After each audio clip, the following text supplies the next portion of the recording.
you can do is just tell the truth and trust in the American people that over time they're going to know what the truth is. Yes, it is time for the truth. Right here, right now. This is the Conservative Syndicate. Real conservative talk from real conservatives. With your host, John Matthews. The latter-day prophet. Baying against the hypocrisies of our time. And Joe Hakos. You want answers. I want the truth. You can't handle the truth.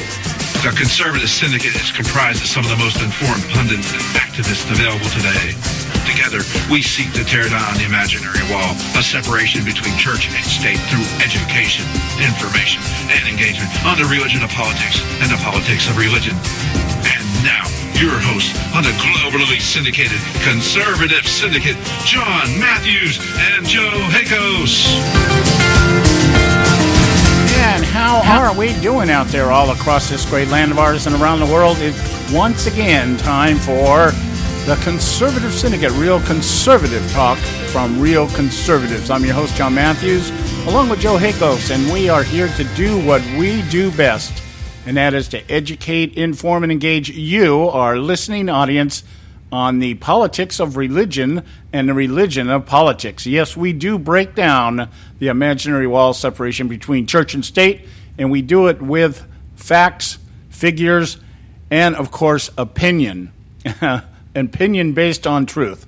You know, we are biased, but at least we give you the truth. And you can do with it as you wish, but we'll give it to you anyways. We're glad to have you with us this afternoon. Great afternoon out here.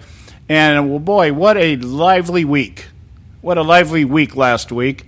And we're going to talk about that, but we're going to talk about it in a way that probably nobody else is talking about it right now. Everybody wants to talk about Donald Trump's bad week last week.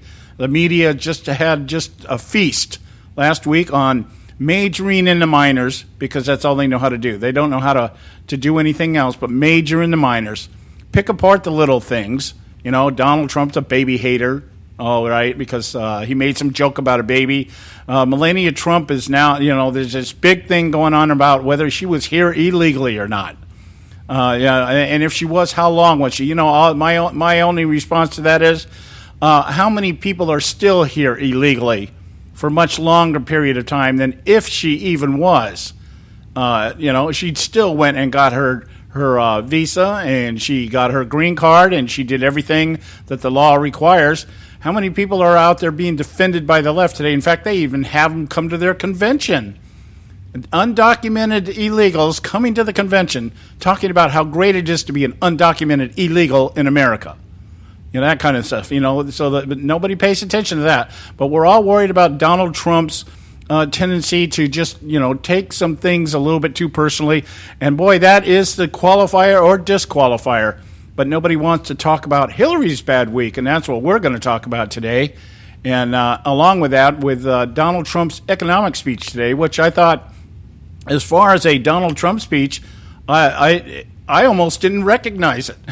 It was so organized and factual and pretty much to the point. He threw a couple jabs in there, but it was a very well presented speech, and we'll talk about that a little bit later. Otherwise, though, let me bring on Joe. Joe, how are you doing today? I'm doing fine, John. Donald Trump had a bad week. When did that happen? Well, you know what? I always get a kick out of this stuff. You know, my travels today kept me on the road for longer than I wanted to be on the road, but it also gave me the opportunity to do what I do at that time in the morning. And you know, I tuned into Rush Limbaugh's show and listened to him a little bit. And he was really bringing home some points about the poll numbers. You know, about how, and he was really, I thought, just really relevant in questioning, you know, the polls are out there. Most of them now are saying that Hillary's somewhere like 8 to 10. I think there's one poll out that says she's 15 points above Trump or something like that. And, you know, on this show, we don't really put a lot of stock in the polls. We'll start looking at them real seriously maybe the last couple of weeks of the election season. But right now, I think the point that needs to be taken, you know, he's talking about the fact that after the RNC convention, I think Trump had like a 3 or 4 point bounce. He was like 3 or 4 points above Clinton. Some polls had him at 6. the Democrats do their poll or their convention, and all of a sudden there's like this massive 18-point swing. The 6 points that Trump was over Clinton is gone, and she's got a 15-point lead over him. Just out of nowhere.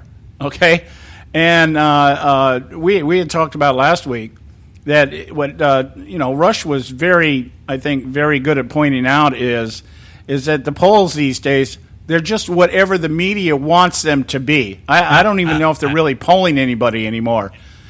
He says, I think it's more like the media is just polling what they think the numbers should be or something like that. But that aside, not getting into the numbers themselves, what I find most telling is that whether or not the polls are accurate, there still is very little space between Clinton and Trump in terms of numbers. Okay, you can go 6 points one way or the other. But combined, there's still 25% of the electorate out there that is either going in another direction or hasn't made their mind up yet.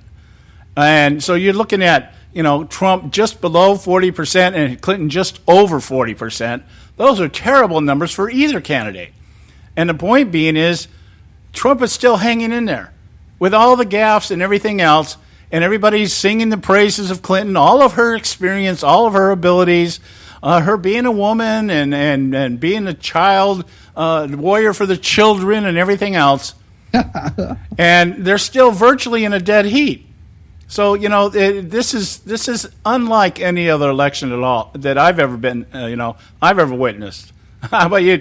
Have you really ever seen anything like this, Joe? I just think it's what this has shown, just like this election season has been.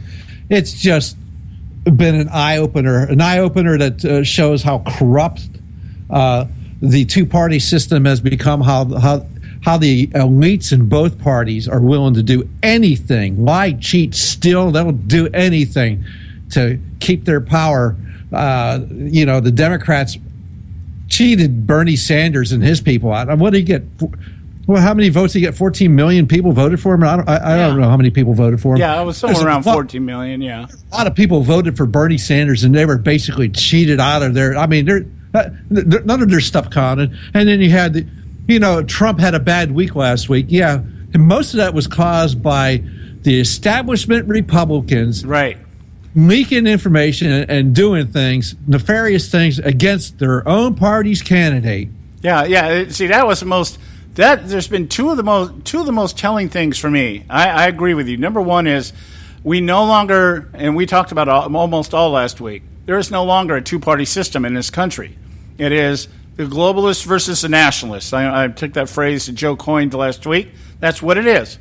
It is the globalists versus the nationalists, and there is no party affiliation with these guys other than where they park their nameplate when they're sitting in the big room. You could call it as Paul Nealon up there, who's running against Paul Ryan up there in Wisconsin. He calls it the Uniparty.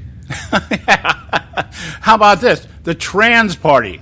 Oh, I don't know about that. To me, that means you're going somewhere like transportation. No, well, let's just call them trans ideologues. Okay, well, we have transgenders, we have trans species, and all the different. Why don't we just call them trans ideologues? It's like there is no ideology. It's whatever I feel like today. That kind of thing. Maybe that's what we should put above the halls of Congress today. A unisex bathroom sign. One of them unisex bathroom signs? Or maybe just a giant unicorn head. Yeah, something like that. I got a trans bank account because I think that's what my bank account is. Yeah. Yeah, but it is that and the stupidity of the American voter. Oh, just the Gruber, the big giant Gruber theorem. I mean, when I first trotted that out, it was almost, I was trying to be funny, and now I think about it and go, man, I was dead on. I was spot on. Yeah, oh, yeah. And that really, to me, is the most disheartening. I get the politics thing. I get the politicians. I get the establishment. All that stuff. The stupidity of the American voter is the reason we have the problem, and that's what's scary. That's what's scary. So we're going to talk about that. We got Bob Cardoso coming on with us at the bottom of the hour. He'll be calling in, and then I want to talk when we get back from break here. I want to talk real quick about something that's gone on out here in L.A. I'd like you to talk about this, John, because this is very, very important. We should very important. Life-changing in the minds of somebody. I don't know who, but anyway, we'll be right back, guys. Stay with us right here at the Conservative Syndicate. Don't go. A healthy attitude toward human politics will be relentlessly cynical. Consider us health food for the heart, mind, and soul. TheConservativeSyndicate.net. Real conservative talk from real conservatives.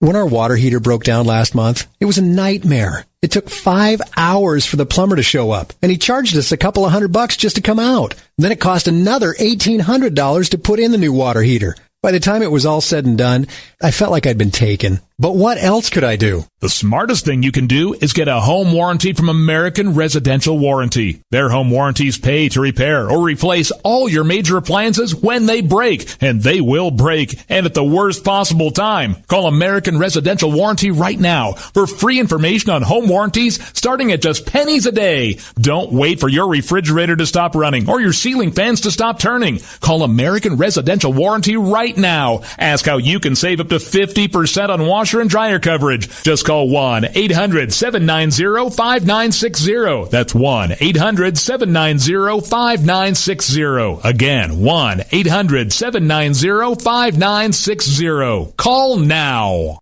Limited time offer, 24-month commitment and credit qualification required. Cancellation fee, auto pay, and paperless billing and other restrictions apply. If you can't see the difference, why pay the difference? Switch to Dish for the best deal in entertainment. Only Dish brings you the best in entertainment for less than $20 a month. Cut the cable and don't get directed. Switch to Dish because at just $19.99, Dish saves you every time you turn on the TV. It's so simple. The same channels cost less with Dish. So since you can't see the difference, don't pay the difference. Switch to Dish for the best deal in entertainment. Get premium movie channels free for 3 months, starting at just $19.99. Dish saves you every time you turn on the TV. Call now to save with Dish. Dial 1-800-600-1645. That's 1-800-600-1645. The same channels for less than $20 a month. Dish. Call 1-800-600-1645 for details. Hey folks, if you're like me, you don't place a whole lot of trust in today's media for the real truth and facts regarding the volatile world of finance and politics. When I want the real scoop on money, I go to the most trusted source I know, my good friend and colleague, Bob Cardoso. Bob is a noted expert with a PhD in international finance who airs his nationally known, globally syndicated show, Robert Cardoso Live Daily, Monday through Friday, 3 to 5 p.m. Pacific Time. With Bob, you get the right information at the right time from someone who knows his business and can help you make the right decisions concerning yours. Again, Bob airs daily, Monday through Friday, 3 to 5 p.m. Pacific Time. Visit his website at robertcardosolive.com for information regarding stations and topics. That's robertcardosolive.com. Check Bob out. You'll be glad you did.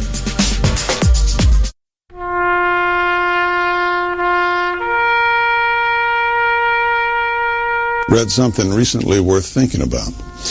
It's the soldier, not the campus organizer, who's given us freedom to demonstrate. It's the soldier, not the reporter, who's given us freedom of the press. It's the soldier, not the poet, who's given us freedom of speech. It's the soldier who serves under the flag, who defends the protesters' right to burn the flag. Isn't it time now to demonstrate that we support our troops? Were it not for the brave, there'd be no land of the free. Fred Thompson's message was brought to you by CitizensUnited.org.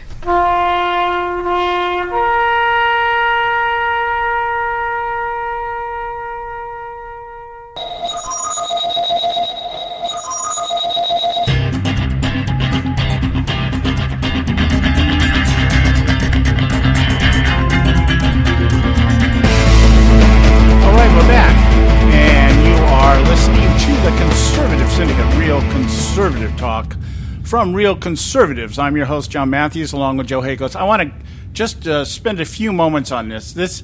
Everyone's John. This is very, very, very important. Yeah. I mean, this is life-changing. I can't believe we hadn't talked about this before. I can't believe that this is the first time that you even ever brought it up. This is just unbelievable. You're supposed to be my friend. I couldn't pass it up. And the reason why this Los Angeles Mayor Eric Garcetti has a special place in my heart. Oh, I'm sure he does. Okay, has a special place in my heart, and that place is he is the son of Gil Garcetti, and Gil Garcetti was the insurance commissioner out here in California. That's why that name's familiar to me. Yeah, he was the insurance commissioner out here in California back in '93. From 1990 up to about 90, I think right around 98. Yeah, that's the time I was in California. Yes. Yeah, and I was selling insurance in those days, and so that's why he just has this special place in my heart. And then he thought the insurance commission post was going to launch him into the governor position, and nobody told him that Jerry Brown has a lock on that. And Gray Davis and all that, and he just disappeared into oblivion after trying to run for governor. And when he tried to take the step up from insurance commissioner, his son Eric Garcetti is now the mayor of Los Angeles, and it also worked his way up through the insurance commission's office, and is now in charge of what's going on out here in L.A. He replaced Antonio Villaraigosa, and he is of the same mold of Villaraigosa. These guys, the only thing that doesn't look the same is the color of their skin. Must be that vowel at the end of your name. Yeah, they're just two peas in a pod. And so Garcetti happens to be down in Rio right now watching the Olympics, because that's what Los Angeles mayors do with their time. They go down to cities like this and try to see how many more illegals can you ship up to us so that we can push out all the businesses and we can turn ourselves into a socialist republic type of thing. They call this the Republic of California. That's their technical name, by the way. Oh, I understand. Eureka, baby. Yeah, California Republic. And it should be the California Socialist Republic now. Okay? And anyway, Garcetti's concerned that since L.A., he's down in Rio trying to bid for the 2024 Olympic Games out here. Yeah, the 2024 Olympic Games out here, because I guess they think that sports are that important and we got to go 10 years, 12 years, 15 years into the future to plan this kind of stuff. And anyway, and he's a Hillary Clinton supporter, by the way. No surprise. He's a Democrat. No way. Yeah, he's a very, very well-known Democratic operative out here in California. And anyway, he's down in Rio, kissing butt, trying to see if he can get L.A. on the short list of cities to host the Olympic Games out here. And he's concerned that if Donald Trump gets elected, it might just push the United States out of any opportunity. Oh, my goodness. Yeah. Here it is. It used to be blame Bush for everything. Now it's blame Trump for everything. And his thing is that he just thinks all these other countries, all these other nations would look at the United States with Trump as president and just say, oh, we don't want to go to a country where your president's a race baiter and a sexist and everything else. Not completely forgetting that 90% of these countries have people in power that are exactly the same. Or no, actually, they're worse, John. Or actually worse, Okay, do we care if Iran comes to the Olympics? Do we care if Libya comes to the Olympics? I'd rather have the Jamaicans, snow sleds team, Their bobsled team? Yeah, from Jamaica. Yeah, I think that'd be more appropriate. But they don't have those in the Summer Olympics, John. Yeah. So anyway, so Garcetti's trying to think for these people, and he was being interviewed by Associated Press. The Associated Press got a hold of him. I wonder how many drinks he had beforehand. So he says, I think for some of the IOC members, they would say, some of them, I guess, wait a second, can we go to a country like that where we've heard things that we take offense to? Oh, safe space. Right now, you tell me how many countries over in Europe, in terms of population, I'm not talking about the leadership. I'm not talking about Anne Merkel or somebody like that. I'm talking about the citizens of Germany. Not Anne Merkel, but the citizens of Germany. How many of them are sitting over there go, well, geez, we can't allow the Olympics to go to America? I mean, Trump, he's a hater. He hates Muslims. I bet you right now about 90% of the population's over there going, God, I wish we had Donald Trump rather than Anne Merkel. Yeah, they're probably going, Donald makes sense as compared to Angela, Fräulein Merkel. Yeah, Donald. So, and then he goes on to say, he says, I think that gives us even more urgency globally, where we can say this is something that has different strength maybe than the things that you've heard or the things you believe. Let's put it this way. That's exactly it. You give a liberal long enough to talk, and they'll actually spit out the truth, although they don't know they're saying it. Okay? He says, he's talking about things that you've heard or things that you believe.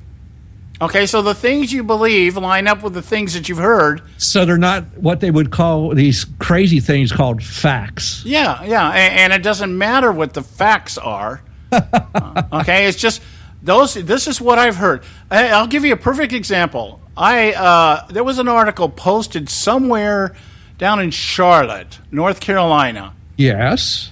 By a news person, a news reporter. Okay?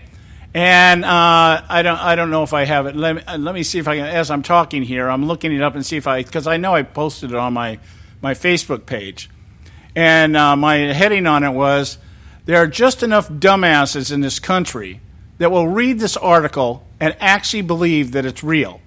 Okay, now what the article is about is from a Charlotte. Here it is, the Charlotte Observer. Yes, the Charlotte Observer. Okay. And this is an article that was written, let's see, I'm waiting for it to pop up here in front of me.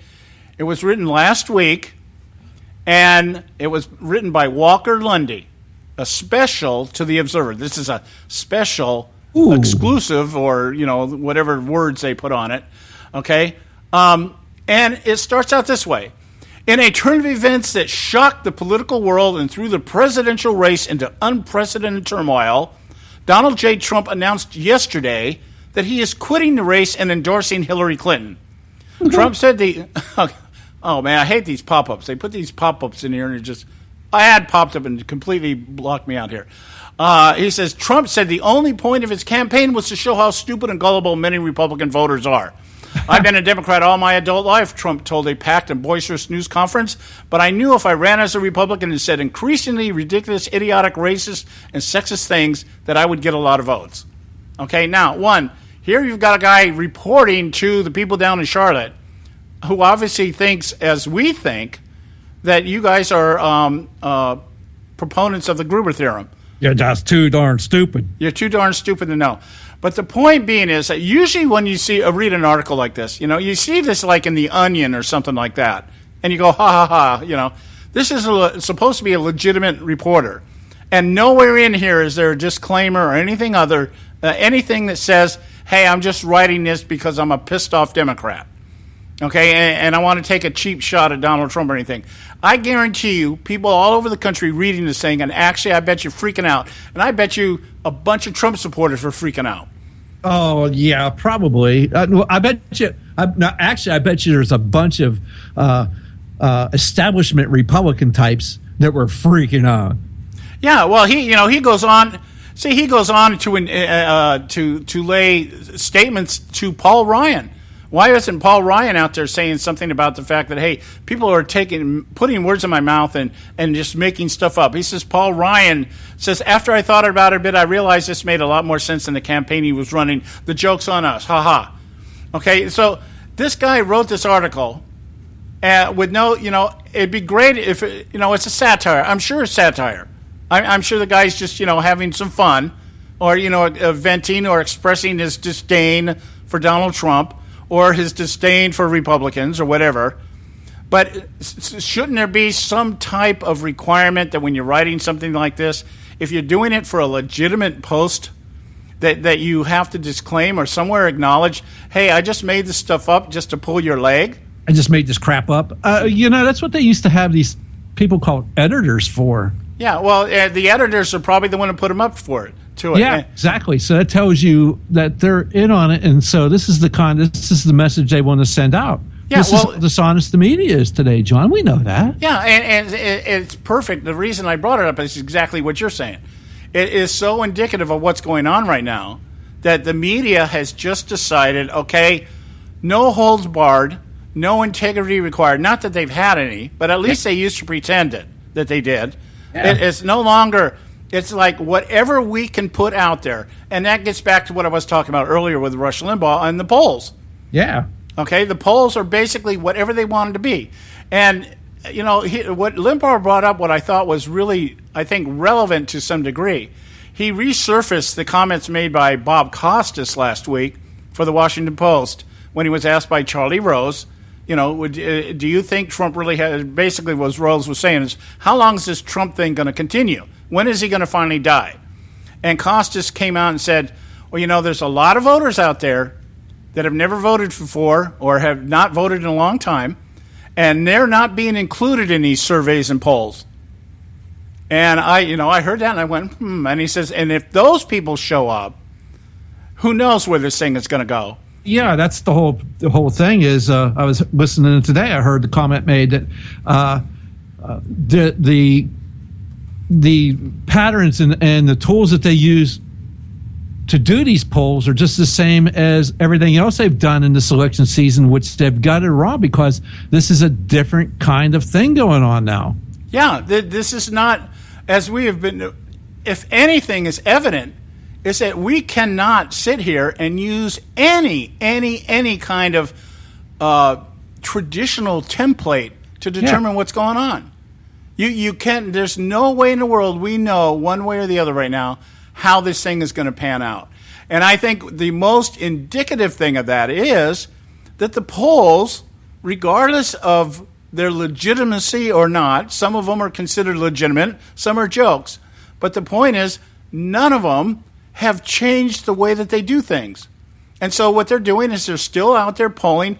Limbaugh brought up the fact, he said, Gallup doesn't even do polls on this stuff anymore because they got it so screwed up they don't even want to look bad anymore, so they don't do anything. Yeah, they're tired of being wrong. Yeah. And, and he was talking about in the 2012 election how everybody thought Romney was just going to walk away with this thing. He was just going to wax. And it was all due to these voters that nobody knew whether they were going to show up or not, that kind of stuff. So he's saying everything is just being replayed at the same speed and everything else, but we don't know exactly how it's going to pan out because this dynamic with Trump is unpredictable. We don't know how many of these people are going to show up. We don't know how many of the Sanders people are going to stay home. We don't know what the mix is. We don't know. We don't even know at this point, for the first time since Ross Perot, we've got a third-party candidate that could really, in a close election, that was the other thing Limbaugh brought up I thought was relevant. He says, how can anybody be 10 or 15 points ahead of anybody when you got somebody like Gary Johnson carrying 10%? And you've got Jill Stein out there. She's got 5 or 6% of the vote right now. So you're telling me that there was an 18-point swing in a matter of a couple of days from all of a sudden people heard Donald Trump attack a Muslim parent and all of the Trump people just threw their hands up, no, I'm going to vote for Hillary? He goes, that isn't going to happen. So it's like everybody's just saying, oh, this is what's going to happen, or this is what, and it's just really what they want to happen. And that's the core of liberal thinking. There's no reality involved. This is what we think should happen, or this is what we want to happen. And so our reporting, quote unquote, will fit that narrative. Yes, this is what you should. This is what you should be thinking. I'm sorry. Go ahead. Your dear mayor's going, everything we're going through right now in the United States politically, I don't want us to be a country that turns into itself. As he spoke to the Democratic convention in Philadelphia last month, I think we need to look outward to the world. Yeah, right. You've been looking inward since Kennedy, for crying out loud. Kennedy would not be a Democrat today. No. Probably any more than Reagan would be a Republican today. I don't think Reagan would fit the Republican mantle today. Well, he would be on the outside, that's for sure. He would not be part of the establishment. Yeah, he'd be. I don't think it'd be far-fetched to think that if Reagan was running today, that instead of Trump, that the attacks might be just the same. Well, some of the same attacks were made against Reagan. Yeah. Same attacks that are going on right now. Trump is going to cause World War III. Yeah. They said the same thing about Reagan. It's Armageddon because of Trump. Hey, we got to go to a break. When we come back, we'll have Bob Cardoso with us from Robert Cardoso Live. Stay with us right here at the Conservative Syndicate. Talk Radio, WRS Cleveland. Hey, I'll make you a deal. Give me 60 seconds, and I'll give you directions to the Fountain of Youth. Okay, I'm joking. Well, kind of joking. No fountains, but youth, I got. Nature's Youth and their premier anti-aging product, Nature's Youth RSF. With your sensible diet and exercise plan, Nature's Youth RSF can help you look and feel better. RSF is an all-natural amino acid supplement that supports your body to naturally increase HGH levels without any synthetic hormones. And elevated HGH levels can contribute to increased energy, improved libido, reduced body fat, and improved exercise capacity. Let's be honest. Who doesn't want to look and feel younger? Visit the newly designed website at naturesyouth.com or call 800-333-6923. That's 800-333-6923 and like them on Facebook and you'll be included in contest and exclusive offers. What a deal. Oh, speaking of deals, my time's about up. 800-333-6923 or naturesyouth.com. Who needs a fountain anyway? Call today. Extend your life with Extendovite. When I had a heart attack at 42, I was not sure what the future held. But a year later, the doctors could find nothing wrong with me and took me off all my medication. What did I do? I took a herbal mixture of garlic, cayenne, and a few other herbs mixed in liquid form. I now call this Extendovite. I would have never believed that a few simple herbs could actually change my life like they did. Now it's your turn to see what the powers of garlic and cayenne can do for you. For only $69.95 plus shipping and handling for a 2-month supply of either capsules or liquid, you too can begin on your path to better health. For more information, call 1-877-928-8822. That's 1-877-928-8822. Or visit our website at heartdrop.com. Extend your life with Extendovite. I've owned my company for 14 years now, and I can tell you that payroll is a 4-letter word. I hate doing it. It eats up hours I don't have, and it costs me money I could be saving. But my accountant's too expensive, and I'm not sure who to call, but I know I need help. We're Paychex, and we take all the hassles out of small business payroll. We save you time and money. It's easy. Call, fax, or give us your payroll information securely online, and we take care of the rest. We calculate the correct taxes, manage payments and direct deposits. We even send out your checks. Payroll doesn't need to be a 4-letter word anymore. We're so sure that we can save you time and money that we'll give you a month's payroll free. Just for calling 877-663-3830. Get 1 month's payroll for free. Call Paychex right now. 877-663-3830. That's 877-663-3830. Hey, I don't back anybody unless I believe in them. And I do believe in the value of investing in gold and silver. And the company I trust to buy my gold and silver from is Swiss America. I've been working with them for nearly a decade. I trust them, and you can too. Swiss America will help you sort through and find the best options available when you're considering investing in gold and silver coins. Listen, for over 30 years, Swiss America has been offering Americans what they want in their investments: safety, liquidity, quality, reliability, and a potential profit. Gold and silver have a place in every investor's portfolio. So, why not let Swiss America help you diversify your investment portfolio now? Call now for free information. 800-978-3907, 800-978-3907, 800-978-3907, 800-978-3907. Hey, Bugsy, you hear the news about Vinny? Yeah, it's a real shame he owed money to the IRS and they finally cut up with him. Just like Al Capone. If the IRS can get to Capone, imagine what they can do to little old Vinny, huh? Poor cat, he was on top of the world, then bada boom, bada bing. What Vinny needs now is an offer he can't refuse. Hey, you got a tax problem? Does the IRS claim you owe them a bunch of dough? They can get you too. So call the tax relief line now and learn if you qualify to negotiate your $10,000 plus IRS tax debt for up to a 75% savings. Don't be like Al or Vinny and get busted. Make this free call now. Learn how you may be able to pay the IRS less. Call now. 866-657-8474. 866-657-8474. 866-657-8474. 866-657-8474.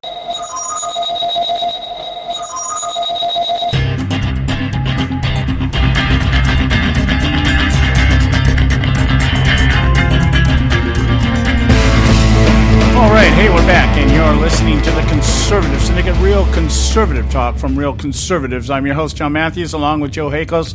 And just a quick remark here before we bring Bob Cardoso on to do his segment here. Joe was talking about the number of interruptions during Donald Trump's economic speech today. And apparently, from what we know at this point, it was mostly, I guess, a bunch of deranged women. And they were called the Michigan People's Campaign. That sounds like a Bernie Sanders group out there. I think Trump even acknowledged that Sanders people are certainly a lot more active, a lot more proactive than Hillary Clinton, that kind of thing. So I guess, yeah, and even more surprising, maybe Trump has finally picked up on something here. He didn't respond to any of them, other than to say, I guess that's what happens when you go from a group of 35 to 2,000. Yeah, they looked so happy as they were being drug out and stuff. It's just like, oh wow, and it's kind of funny. These Michigan People's Campaign, people and the planet first. I'm looking at their Facebook page. It's just like, yeah, these guys are great. The capital, the power of the people. The capital of the carbon footprint. And you've got all the liberal activists out there. Anyway, just awesomeness. This is just some good stuff here. Anyway, we got Bob Cardoso with us from Robert Cardoso Live, doing his one of his two segments he does with us during the week here. How you doing today, Bob? Hey, doing great, guys. How you doing? Just doing most excellent here. I almost feel like I need to get a health checkup on you and your family here. Well, we won't do that on the air because I think we're all being recycled here. Yeah, I know. Well, I was just telling some guys down at the racquetball court today. I took racquetball back up because I gotta get this body moving again. And I'm sitting there, and all the guys are about my age. And I just looked at one, and it was funny because two of them had knee braces on today. And I'm like, what happened? Oh, man, last week was bad. I bumped into here. One guy twisted his ankle the wrong way, whatever. I said, I don't care what anybody says. Getting old sucks. It just does. Yeah, it does. But it's a lot better than the alternative. Yeah. You stop getting old. Yeah. When you stop aging, it's because everything else has stopped too. Yeah, well, I think when anybody tells me to age gracefully, I just look at them and go, "You have no clue what you're talking about. You're just." That's a teenager that said that. Anyway, Bob, shut up. Go ahead, Joe. I was just going to tell him you can shut the what up. I wanted to talk. One of the things we will be talking about today is a short mention of the Iran ransom thing here. But I wanted to ask you, Bob, since you're our money guy, did you happen to catch Trump's economic speech today? No, John. Unfortunately, I didn't get to hear it yet. I'm going to be listening to it a little bit later. Okay. Well, we can give you a basic rundown on it and just get your take on this thing.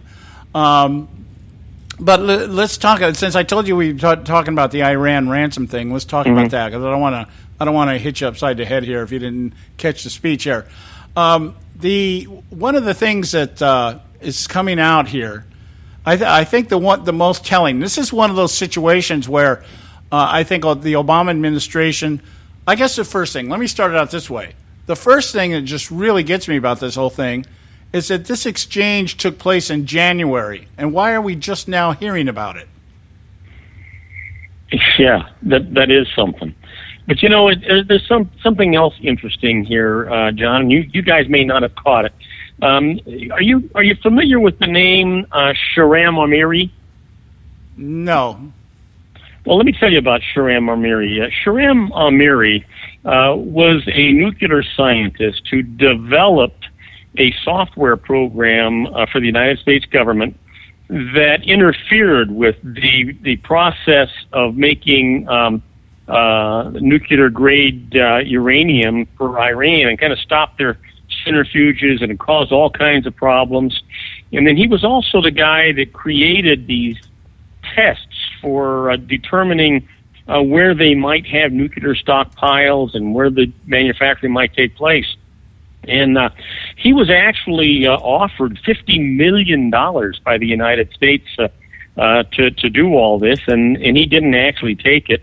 He wound up asking when he was all done, and they were doing the negotiations, for the treaty between Iran and the United States. Yeah, he was asking if he could possibly go back to his country, and he went to the Pakistani bureau of the Washington embassy and demanded that he be able to go back home. Well, watch what you asked for. Watch what you asked for there. Yep, because they sent him back home, and he was immediately arrested and he was tried, and they thought that he was sentenced to 10 years in prison. Oh no! Well, it turns out that here we are. Last week you hear about the $400 million that was paid for ransom. Yes. And this gentleman was actually executed by Iran last Tuesday as a spy for the United States, and we didn't do one thing but lift a finger for this guy. And how was he executed, Bob? Hung. Yeah, there you go. Yeah. Yeah, and so who you're talking about here is the gentleman who mysteriously has appeared in some of the leaked emails that Hillary had. Yeah. Yes, absolutely. And he was the subject of a number of those emails. Yeah, and apparently these were hacked. This is part of the ongoing thing going on with WikiLeaks. They're just kind of revealing little by little some of the stuff that's going on here. And, along with this, we're hearing about Bill Clinton taking money from GEM School, which is a Sharia. They teach Sharia law in here in the United States, in Chicago, by the way. Geez, what a coincidence. Yeah. And then taking money from one of his donors is actually actively funding ISIS. And doesn't every day, John and Joe, we hear more and more things that our government is doing or not doing that they keep from us, that is just absolutely atrocious. And here we are, we spend $400 million in ransom money that we have said we would never do, but it was obviously is what that was done. And to get 4 guys out, I'm not even sure who the 4 guys are that came out, and yet we leave a guy like this that's done so much for the safety of our country to be strung up like a dog. Well, actually, one of the gentlemen who was released, okay, he was a pastor, and I think we talked about him a couple of times in this show. He was Pastor Saeed Abedini, all right, and he was one of the American hostages, and he was on Fox News talking with Fox News' Trish Regan, talking about the fact that he was sitting in an airplane on an airstrip. They were getting ready to leave, these 4 hostages. And he was told, when he asked why they had not left, I guess they'd been sitting there for a while. And he would, the guy's a hostage. He's anxious. Hey, get me out of here, In a country like that, anything could change in a moment's notice. And he said that he was told that they were waiting for another plane. And if that plane takes off, then we're going to let you go. And that plane happened to be the one that delivered the $400 million. Yeah. So he's out here. This is like listening to the survivors at Benghazi telling what was going on, and everybody just completely disregarding it. Here's a man who has nothing to gain by telling this, sitting here and saying, I was a hostage. I'm glad that I'm free and everything else. And the only thing he said, I can't confirm to you that the plane we were waiting for was the plane with the money on it, but there was no other plane that landed that night. So we do know that plane landed at the same time the hostage plane took off. So it's kind of like I'm incensed. I'm incensed in a couple of ways. Obama has proven time and time again he's just going to do what he wants to do. And knowing that we have a stagnated Congress, people that don't have any balls, don't want to do anything. I wouldn't call it stagnated. I would call it more like castrated. Yeah, okay, there you go. That's a better... Yeah. And knowing that, I just do what I want to do, and they're not going to do anything to stop me. And even if you do, I mean, I understand that one of the Republican committees now are trying to get Loretta Lynch to respond to this Iran ransom thing. We want to know what happened here. So why is it that we're sitting here 8 months into the year, 8 months after this thing took place, and Congress is just now asking what happened? Well, why is it, if this is truly a government of, for, and by the people are the only people that don't know what the hell's going on?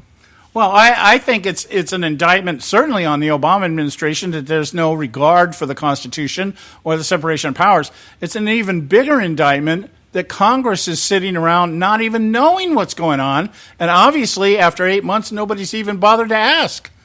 I mean, I think the biggest problem here, Joe or John, the biggest problem here is we've got 535 guys in Congress that just don't give a damn. Yeah, don't give a damn. And as we've been pointing out, I want to ask you this when we get back here. This is kind of a loaded question. But we talked about the idea last week on the show all throughout the week that we are no longer a two-party system. That basically what we have is we have globalists against nationalists. And the Democrat and the Republican Party don't exist anymore. So I'll let you comment on that when we get back here. We got to go to a break here. We've got Bob Cardosa from Robert Cardosa Live. Stay with us right here at the Conservative Syndicate. Don't go. A healthy attitude toward human politics will be relentlessly cynical. Consider us health food for the heart, mind, and soul. TheConservativeSyndicate.net. Real conservative talk from real conservatives.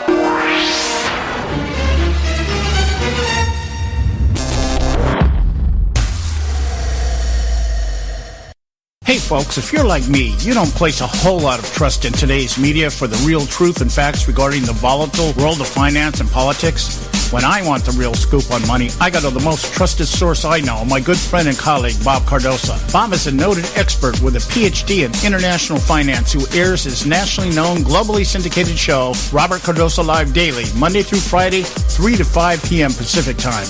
With Bob, you get the right information at the right time from someone who knows his business and can help you make the right decisions concerning yours. Again, Bob airs daily, Monday through Friday, 3 to 5 p.m. Pacific Time. Visit his website at robertcardosalive.com for information regarding stations and topics. That's robertcardosalive.com. Check Bob out. You'll be glad you did.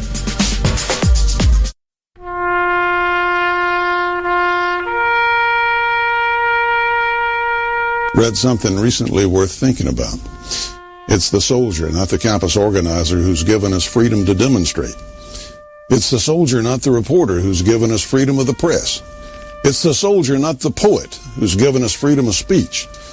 It's the soldier who serves under the flag, who defends the protesters' right to burn the flag. Isn't it time now to demonstrate that we support our troops? Were it not for the brave, there'd be no land of the free. Fred Thompson's message was brought to you by citizensunited.org.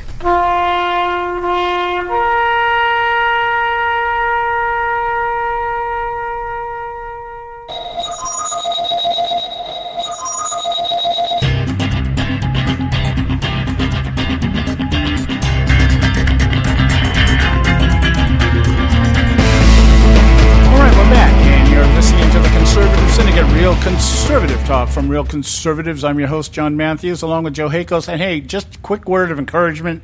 Visit our website, theconservativesyndicate.net. Pick up this show, any of our shows. Find out what you want to know about our show, why we do what we do, and who is involved. Theconservativesyndicate.net. We've got Bob Cardosa from Robert Cardosa Live doing one of two weekly segments. Bob will be back with us on Friday to do another segment. And I kind of left this loaded question here at the break, Bob. we have come to the conclusion that there are no Democrats and there are no Republicans anymore. They just don't exist. And, in terms of the actual leadership that makes up the party, I'm sure there's people out there across the nation, the electorate, that think there's still Republicans and Democrats. But I don't see that anymore. I see it as globalist. Joe coined it better. I'm using his phrase, but I agree with it. Globalist versus nationalist, meaning establishments versus people like us. Do you see that, or can you see that? Well, I'll tell you, I have my own perspective. Let me give it to you. I think that for the first time in history, Barnum and Bailey has been replaced for having the greatest show on earth by the United States government. That right now it is us against them. I think it's absolutely the nationalists against the globalists. I think that when you look at what's going on in politics today, it's almost all a setup. It's sort of like the Saturday night movie, and we're all falling right into this play. It's almost like the parties are being created only as a facade to sit out there to make people believe we still actually have a democracy here in the United States. Yeah, well, I agree. I think the idea of, as Benjamin Franklin put it, we have a republic as long as we can keep it. Somewhere along the line here, we lost it. Now, this isn't something that just came with the induction or the immaculation of Barack Obama. This is something that has to have been around for quite a while, actually, and it's just come to fruition. I'm sorry, did you say immaculation or ejaculation? I'm trying to be nice here. I said immaculation. Okay. Hey, hello. Okay. I didn't mean to offend you, Joe. I just understand there's people on the highway right now probably swerving to Bridget buttons. Well, I know we might have a couple of AM stations down in Georgia right now freaking out. Anyway, it is what it is. No, I get your drift, though. I get your drift, and the idea here that we no longer. I mean, that's what this election cycle has exposed. But it has exposed something that has to have been around for quite a while, and I don't know if we could actually put our finger on it. I think probably the birth of globalism, obviously, in my opinion, just my opinion, I'll get your opinion in a second, Bob. I think it's probably started with Woodrow Wilson. I think that's when we really went into the globalist kind of thing, League of Nations, things like that. I think maybe that's where it kicked in. And then after World War II, when we became a global power, then it just kind of kicked into high gear, steroids. And, Jimmy Carter on down the line, we've just gone into overdrive. It just seems like every year, whether we have Republicans or Democrats in the White House, it just seems we're heading in that direction regardless of who's in power. There are things about Ronald Reagan that I don't like, that would indicate to me that there was at least some type of look at the globalist paradigm. What do you think? Well, you know what? When we became the world's policeman, because we wanted to have strategic locations all over the world that we could actually interfere with other countries' governments around the world, that's when this whole thing started. And I think you're right. It started with Wilson and the League of Nations. And the truth is none of that ever did anything to make the United States really any stronger. We were already strong, and people feared us, and they were never going to come here and attack the United States. They were afraid of the United States. Now, we are so diverse all over the world that we don't have any major force in any one place that can act on a moment's notice to protect ourselves. Yeah, I agree. What do you think, Joe? Yeah, Wilson, fine, but we could go back to FDR, Wilson. Let's not forget our friends LBJ. Well, Wilson was before FDR. I'm going back to World War I. This is when it seems to. They're one and the same. Each one of them picked up. Wilson did his because he did the little Frankfurt School thing, and he believed that's the way because he was so enlightened. And then FDR. Joe, they all added. You're right, Joe. They all added to the curriculum. Yeah, exactly. Yeah. We look at that. We look at the creation of the League of Nations under Wilson, and then we look at the New Deal with FDR, And then what was it with Johnson? It was Johnson. He gave us the our new society or what the new society. The new society. And then Obama gave us Obamacare. Obama gave us Black Lives Matter. I'm serious. I mean, those are the big chunks right there. And, they knock them off one by one. And then if Hillary Clinton gets put into office, they're going to take away. It will be gun control. They will take away the Second Amendment. Yeah. Then it'll be done. I don't know that they'll go through the hassle of taking it away, but I think they definitely will render it useless. Well, yes, exactly. Yeah. So without a doubt, it's a sad state of affairs here now. One thing I'll. You know what? Are you familiar with the radio station, the Voice of America, guys? Do you know that people laugh now when we talk about the Voice of America because America has no voice. It has no opinion. Depending on who we're talking to, our opinion changes with the wind. Yeah, and that is the new Voice of America. Gimme, gimme, gimme, gimme, gimme, gimme, gimme. Yeah. That's the new Voice of America. Not let me work for it. Give me opportunity. It's give it to me. Give it to me. Give it to me. That kind of thing. Real quick comment here, Bob. In the time that we have left here, we got a couple minutes left here. We were talking earlier about the poll numbers right now. We're not putting a lot of stock on the polls, but don't you think it's kind of noteworthy that in spite of everything that's going on in the Clinton camp and everything that's going on in the Trump camp, and depending on what side you're on, one side is kicking the other side's ass. But yet the polls show about 25% of the country still not on board with either one of these people, and they're almost virtually dead even now, regardless of all the crap that's going on. What does that tell you? Well, you know what? I think it's a sad state of affairs when you have a country with 320 million people in it, or maybe more than that, that can't find two people they like. Yeah. Or Trump, for God's sakes, to be in office. And now you got one of them who actually did it as a marketing campaign to put more dollars in his own pockets. I'm convinced now that he never did want to win. He was a marketing campaign. I'm so pissed off at him. Well, I think it's an indictment on the American people that we have the preferable choice right now, if we were to believe the polls, is a pathological liar who's a member of the establishment that everybody says is the cause of the problem, versus a guy that just doesn't know when to shut up. That's the problem. The guy that doesn't know when to shut up, he forgets to put his brain in gear before he puts his mouth in motion. Yeah, I mean, this guy's like Joe Biden's love child, for crying out loud. I mean, can you believe people at that level? I mean, just think about it. We've got kids in high school, even in grammar school, that have more intelligence and intellect than to speak that way. Yeah, I know. I get you there. Of course, we also have kids in liberal schools today making videos flipping the bird, saying, F Trump. Yeah. So I want my safe space now. Yeah, give me. I'm sorry, Bob. Maybe that's what we need to be talking about. The polling booth is the only safe space left in America. Oh my goodness, Bob, you're going to talk. Okay, we're out of time, Bob. I want to give you a quick moment here to plug your show. You know what? We're on every Monday through Friday from 3 p.m. to 5 p.m. Pacific time. Go to my website, robertgoldalive.com, and please get my app. It's absolutely free. You can listen to me right after John's show that way, and we'll be here every Monday and Friday with John and Joe to just speak our minds. All right. Thanks so much, my friend. My best to your family. Why they all healing, and we'll talk to you. We'll talk to you on Friday.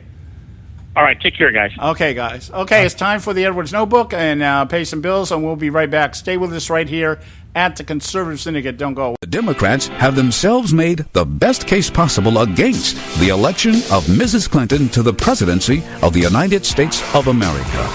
Hello, I'm Ron Edwards. On today's page from the Edwards Notebook, during the Democrat Party convention, it was horrendous watching one progressive Democrat after another expressing hatred and spewing lies about Donald Trump. In fact, the Democrats did not utter one single word in regards to defeating the Islamic terrorists or law-breaking illegal immigrants, but were very quick to condemn Donald Trump who legally worked his way up the ladder of success and has hired tens of thousands of workers from all walks of life. The Democrats have displayed more loyalty towards illegal immigrants than to the principle of preserving the United States' national sovereignty. Democrats even displayed their disregard for national peace and tranquility by having the nerve to justify and rationalize murdering police officers. There were plenty of verbal salvos launched at Donald Trump, however, but not a syllable was mentioned about the need to defeat Islamic terrorists who are following through on their threat to destroy civilized Western nations, including this one. I'm Ron Edwards.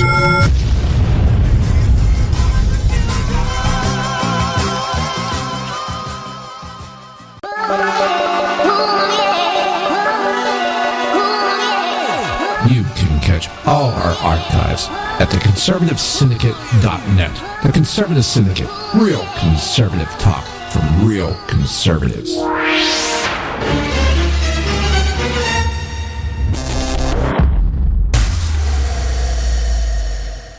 Prices are for base buildings only. May not be available in some areas.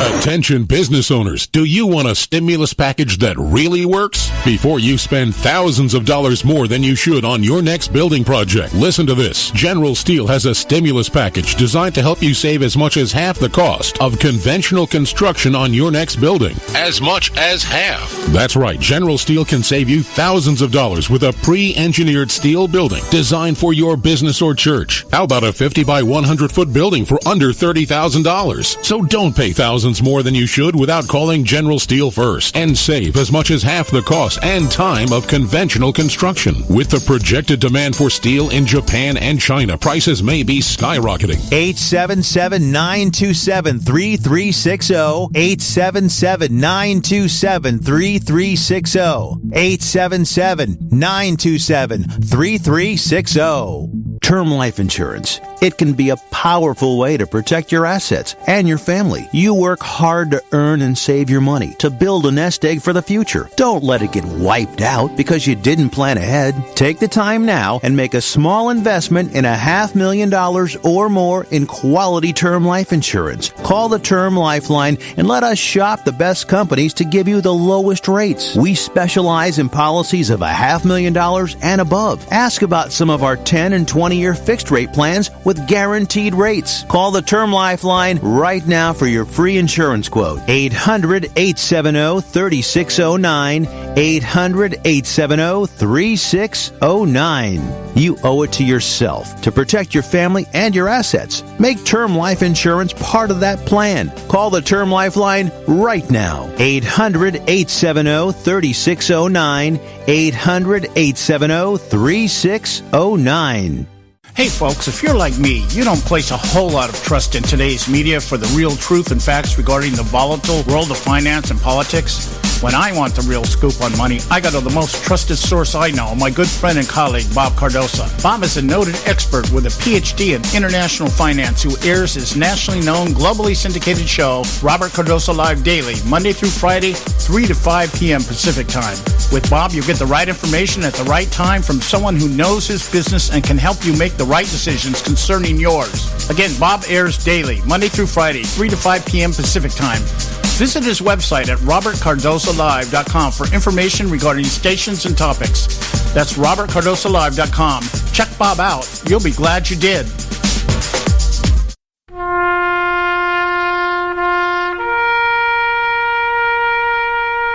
Read something recently worth thinking about. It's the soldier, not the campus organizer, who's given us freedom to demonstrate. It's the soldier, not the reporter, who's given us freedom of the press. It's the soldier, not the poet, who's given us freedom of speech. It's the soldier who serves under the flag, who defends the protesters' right to burn the flag. Isn't it time now to demonstrate that we support our troops? Were it not for the brave, there'd be no land of the free. Fred Thompson's message was brought to you by citizensunited.org.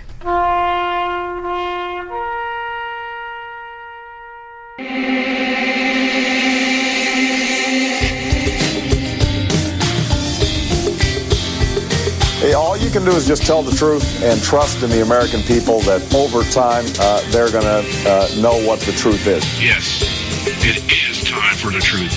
Right here, right now. This is the Conservative Syndicate. Real conservative talk from real conservatives. With your host, John Matthews. The latter-day prophet. Baying against the hypocrisies of our time. And Joe Hakos. You want answers. I want the truth. You can't handle the truth. The Conservative Syndicate is comprised of some of the most informed pundits and activists available today. Together, we seek to tear down the imaginary wall, a separation between church and state through education, information, and engagement on the religion of politics and the politics of religion. And now, your hosts on the globally syndicated Conservative Syndicate, John Matthews and Joe Hakos. All right, hey, we're back, and you are listening to the Conservative Syndicate Hour 2, coming to you live coast to coast and around the world, nationally acclaimed, globally syndicated. And we know that right now it's prime time somewhere, anywhere, everywhere in the world. So glad to have you with us. I hope you enjoyed the first hour. We're going to, if you did enjoy the first hour, you're going to love this hour, because we're going to get into the bad weeks, the bad week scenarios here. As we said at the beginning of the show, the media's out there. The big thing is about what a terrible week Donald Trump had last week. You know, he went after the parents of a dead Muslim who died in the Afghanistan, and boy, yeah. You would just I love that, John. I loved having a Muslim come out there, wave a U.S. Constitution out there, and tell me, who would you rather trust? Yeah, yeah. And like going, Donald Trump or a Muslim? And not even understanding that the Constitution doesn't have anything in it about banning Muslims, but there is a directive. There is a directive, there is a law, there is legislation that allows a president to determine in times of national security the banning of people coming into the country from other countries that are deemed to be a threat. By the way, every time, you know, while he was waving that thing, all I could think of was the Muriel boat lift back during the Jimmy Carter administration. Yeah. Why wasn't anybody saying anything back then? Yeah. You know what I could think of, too, is what we've talked and what we've heard. All of these experts we know of to tell us all about Islam and how Islam says you lie to the infidel. Yeah. And that's one of the biggest things.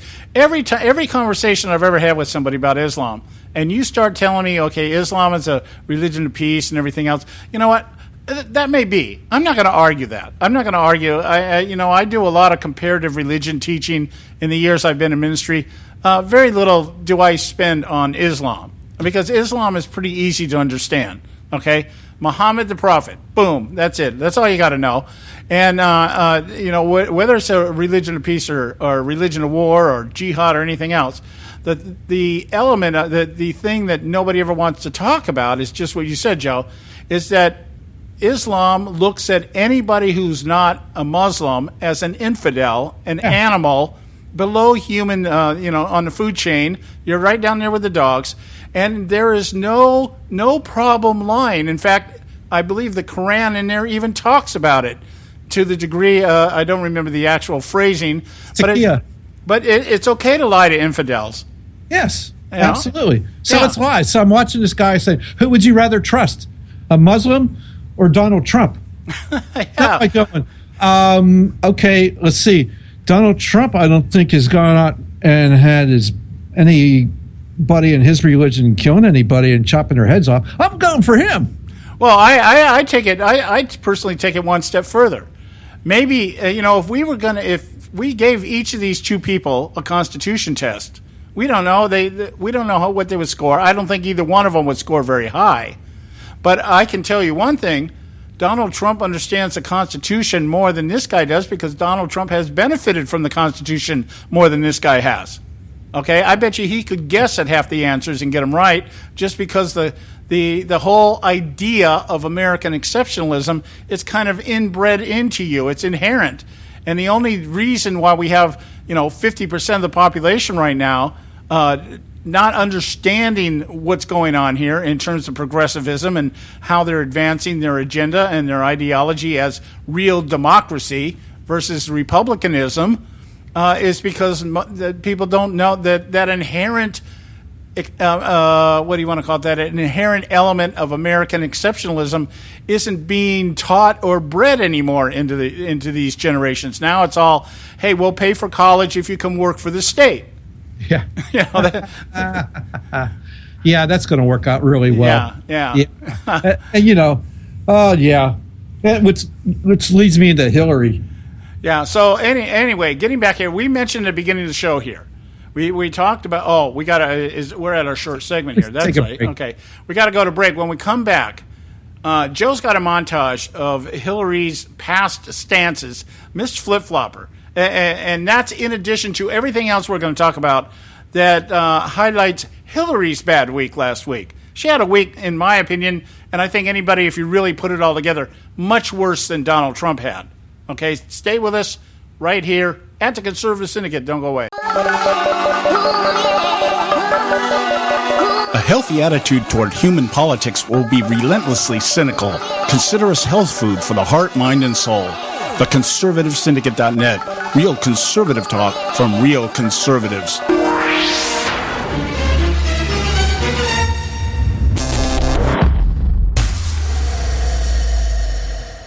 When our water heater broke down last month, it was a nightmare. It took 5 hours for the plumber to show up, and he charged us a couple of $100 just to come out. Then it cost another $1,800 to put in the new water heater. By the time it was all said and done, I felt like I'd been taken. But what else could I do? The smartest thing you can do is get a home warranty from American Residential Warranty. Their home warranties pay to repair or replace all your major appliances when they break, and they will break, and at the worst possible time. Call American Residential Warranty right now for free information on home warranties starting at just pennies a day. Don't wait for your refrigerator to stop running or your ceiling fans to stop turning. Call American Residential Warranty right now. Ask how you can save up to 50% on washer and dryer coverage. Just call 1-800-790-5960. That's 1-800-790-5960. Again, 1-800-790-5960. Call now.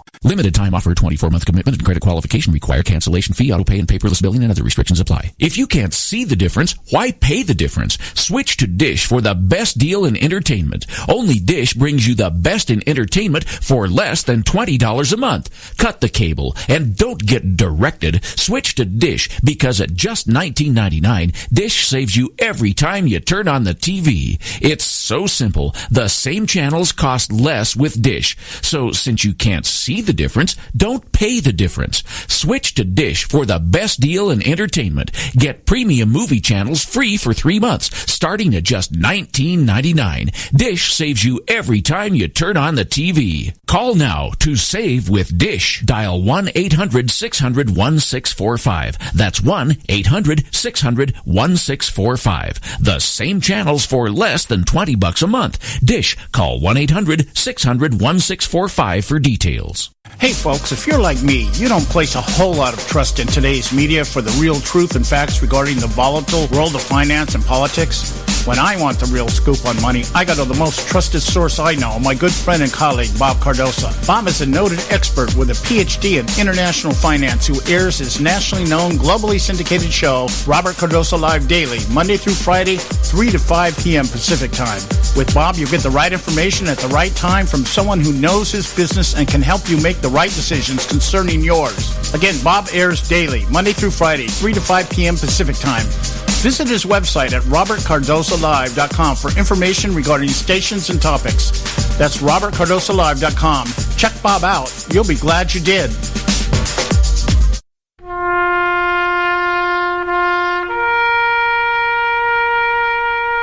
Read something recently worth thinking about. It's the soldier, not the campus organizer, who's given us freedom to demonstrate. It's the soldier, not the reporter, who's given us freedom of the press. It's the soldier, not the poet, who's given us freedom of speech. It's the soldier who serves under the flag, who defends the protesters' right to burn the flag. Isn't it time now to demonstrate that we support our troops? Were it not for the brave, there'd be no land of the free. Fred Thompson's message was brought to you by CitizensUnited.org.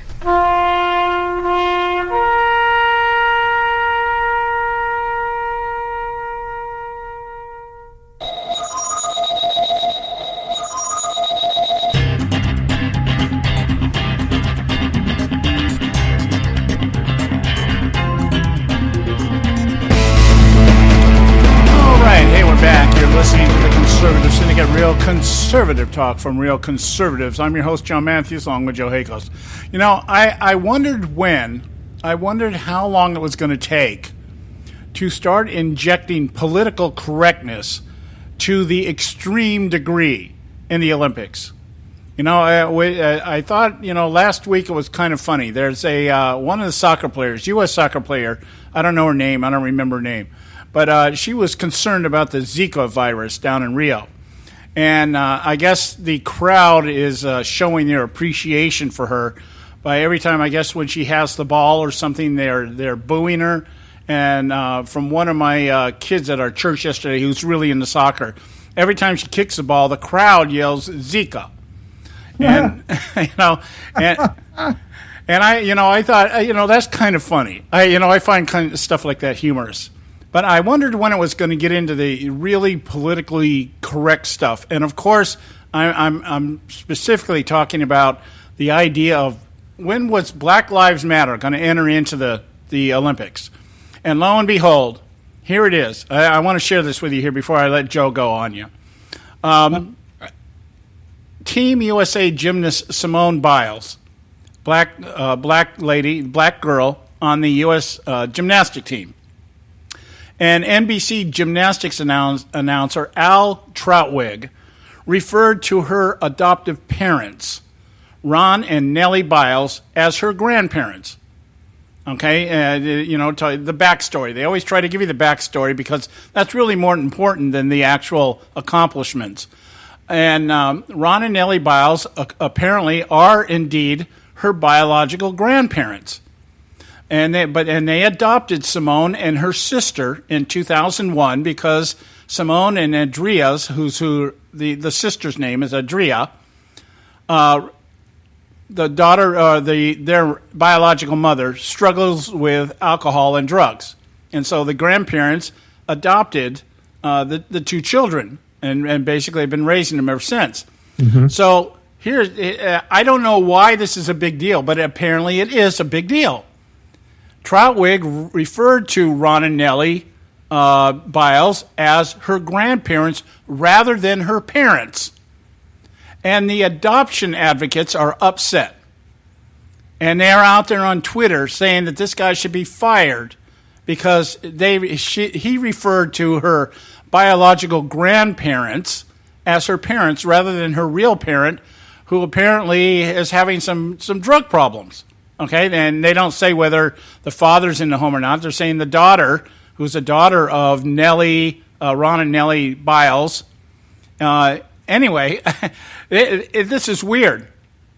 And so now this coach is being told trying to walk back the comments and apologize for basically stating something that is absolutely true, that the parents, the grandparents of this gymnast adopted her because of problems with her biological mother, and so her biological grandparents adopted her, and because the commentator referred to them as her grandparents instead of her parents, the people in the adoption conglomerate or demographic or whatever are up in arms about this. And they got a Twitter where they want this coach fired because he misrepresented the parents, the grandparents. Safe space. I want my safe space. Yeah, even though he didn't misrepresent anybody. He stated it exactly. What they're upset about is the fact that he referenced them as grandparents, which gives the indication that this black child doesn't have a mother and father taking care of her. Okay, that's the Black Lives Matter spin. That's what I'm saying. And so now the adoption people are out there going crazy. Well, when they're going to start getting upset about Planned Parenthood. Yeah, and they're not upset about that, or they're not upset about homosexuals wanting to adopt kids, or anything like that. Nothing that would really cause much more damaging effect being brought up by some a couple like that, a homosexual couple. Sanger, hey, Hillary Clinton, tell us why Margaret Sanger started Planned Parenthood. Yeah. It wasn't because she loved black people. Well, I'm just like. I am just so mind-boggled here. What's the big deal? I bet you if you talk to Simone Biles, she would call them her grandparents. Yeah, I bet you there is no big deal. Truly. Yeah, but and I'm waiting. You guys are going to see this. You're going to see it more and more. That's why I talked about the Garcetti thing.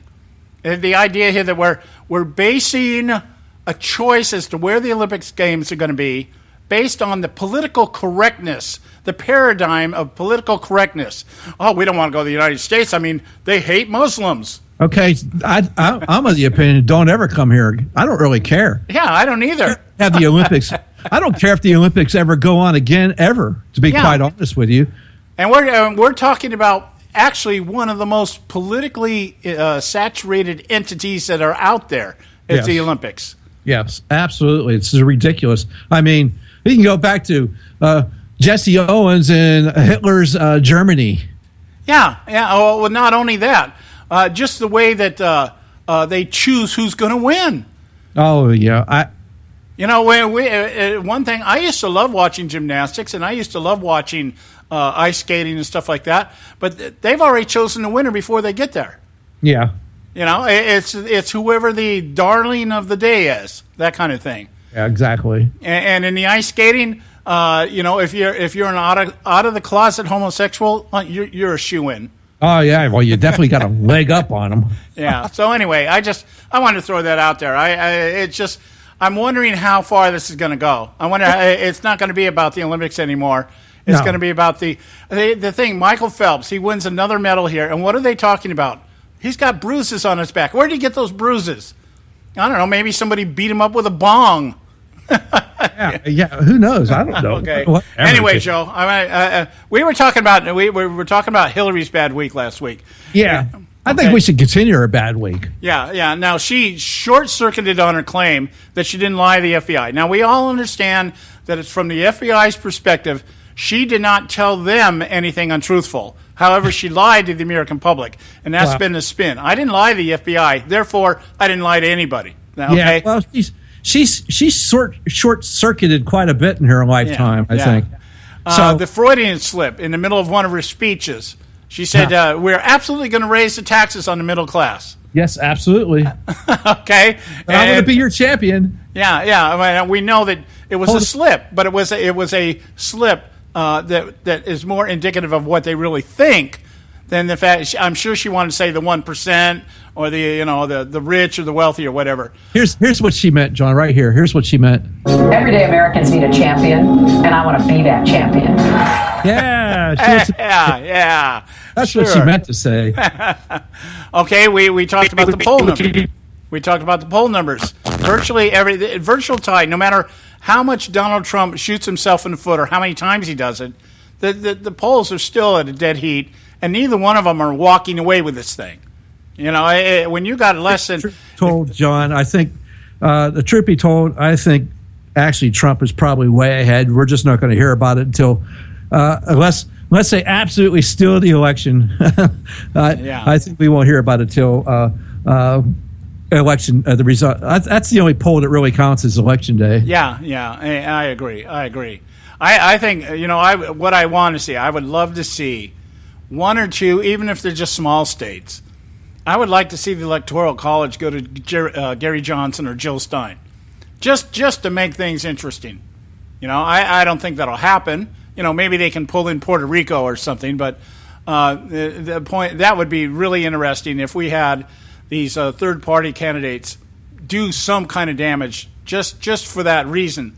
But then again, the downside is they're going to take away. If anything taken away from Trump helps Hillary. Yeah, exactly. So there's voters out there going, I can't vote for Trump because he's so evil and misogynistic, and he says horrible, horrendous things. Yeah. Just remember that when the Supreme Court gets ruled by Hillary Clinton for the next 40 years, and you're worried about Donald Trump insulting somebody or saying something that, I don't know. There seem to be a lot of people who agree with him because there are a lot of people who seem to have voted for him. Yeah. And then we had as we talked about in the first hour, the Iranian nuclear scientist who was executed for spying and mentioned several times in the leaked emails of Hillary Clinton. Yes. We talked about the Iran hostage ransom last week that Hillary Clinton's not going to be able to get away from should Donald Trump be smart enough to throw that in her face. And, of course, the fear from the DNC there's going to be more leaks coming out of WikiLeaks that are going to damage the Clinton campaign. Now, all that said, that sounds a lot more like a lot worse week than getting into a pissing contest with a couple of Muslim parents. Yeah, who knows? And the DNC, and all of a sudden the Democrats are all for, as we said last week, are all for military families. Oh, so much so. Yeah, yeah. Yeah. So, having said all that, Joe put together something here that I think is probably more relevant, probably the most relevant aspect of the Clinton campaign. Go for it, Joe. I found this, and this is Hillary Clinton as a senator, Secretary of State, and in their campaign, and it runs through a litany of Hillary just kind of changing her position or not being quite what she's supposed to be, that kind of thing. And I'll just go down to this little litany thing here, and then we'll play this thing. First, she starts off about gay marriage, then it talks about just her affection for black people, her as a liberal, or is that her as a conservative? I don't know. How much she really cares about young people and what she really cares about them. How she feels about babies, talking about young people. How she feels about babies and how they should be allowed to live and or die. If you can make it out of the womb, you'll probably be able to live. And then they're always talking about Donald Trump being such a madman. He's going to destroy the world. World War III, all that, short-tempered, and Hillary's such an even-tempered person. And then, let's not forget Hillary is friends with the Russians. And we have a couple little clips with Hillary talking about Mr. Putin. And then Mr. Putin reacts to it. And then, of course, Hillary has this problem with honesty. We talk about landing in Bosnia, about NAFTA, Trump recruiting for ISIS as being the best thing to ever happen to ISIS recruiting. Hillary's grandparents being immigrants, and of course transparency altogether. Hillary has these emails from Goldman Sachs that she never wants to talk about. And then again, Hillary is a candidate of peace. How much she really loves Iraq. And John, feel free to stop us anytime in the middle of these, because we're not going to get through all of them before the break, so we're going to pause it before that anyway. But I'm going to start these up, and so we can kind of go through this, and we'll stop them just before the break. So here we go. Do you think New York State should recognize gay marriage? No. No. Okay. I believe that marriage is between a man and a woman. I do not support gay marriage. So that was Hillary Clinton on gay marriage. Yes, okay. Now we're going to talk, hey, should black people vote for Hillary Clinton? I was a Goldwater girl.